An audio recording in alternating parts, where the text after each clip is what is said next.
చేసుకోమంటూ కోర్టుకెక్కిన పెళ్లి చూపుడు విజేత షాక్లో ప్రదీప్. బుల్లితెరపై కొన్ని రియాలిటీ షోలు సంచలనంగా మిగిలితే 1-2 షోలు మాయని మచ్చగా మారాయి. అందులో ప్రదీప్ పెళ్లి చూపులు షో ఒకటి. బిగ్ బాస్ సీజన్ 2 ముగిశాక అదే స్థానంలో అట్టహాసంగా మొదలుపెట్టిన పెళ్లి చూపులు షోకి యాంకర్ సుమ హోస్ట్గా వ్యవహరించింది. ఆడియన్స్ నుంచి కూడా వ్యతిరేకత మూట కట్టుకున్న ఈ షో అర్ధాంతరంగా ముగించారు. మొత్తానికి యాంకర్ ప్రదీప్ కెరియర్లోనే కాదు, సుమ కెరియర్లోనూ బ్యాడ్ తెచ్చిన షోగా మిగిలింది.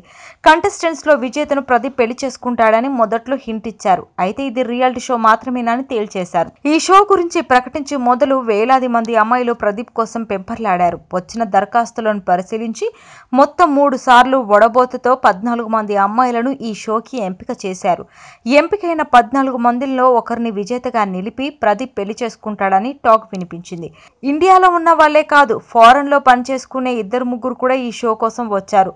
ఆడియన్స్ నుంచి, నెటిజన్ల నుంచి, జనం నుంచి వచ్చిన వ్యతిరేకతతో ముందుకు నడపలేక, వెనక్కి తగ్గలేక ఏదో షో అయిపోయిందనిపించి ముగించేశారు.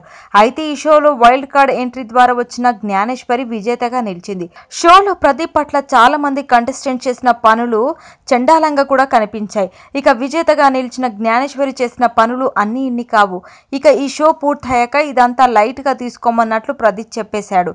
ప్రదీప్తో పెళ్లి అని చెప్పి నిర్వాహకులు తనను మోసం చేశారని, షోలో గెలిస్తేనే ప్రదీప్ పెళ్లి చేసుకుంటాడని చెప్పడం వలన తను చాలా కష్టపడి షో గెలిచానని జ్ఞానేశ్వరి పేర్కొంటూ, ఈ షో చివర్లో ప్రదీప్ గాని, నిర్వాహకులు గాని ఏ సమాధానం చెప్పకుండా ఊరుకున్నారని ఆమె ఆవేదన చెందింది.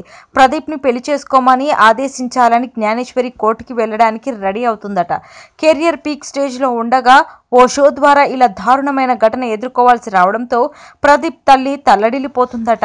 ఎందుకంటే నిజంగా ఆమె కోర్టుకు వెళ్తే ప్రదీప్ కి ఇబ్బందులే. మరి వెయిట్ అండ్ సీ ఏం జరుగుతుందో. Please subscribe to Public Talk TV. Please subscribe Public Talk TV.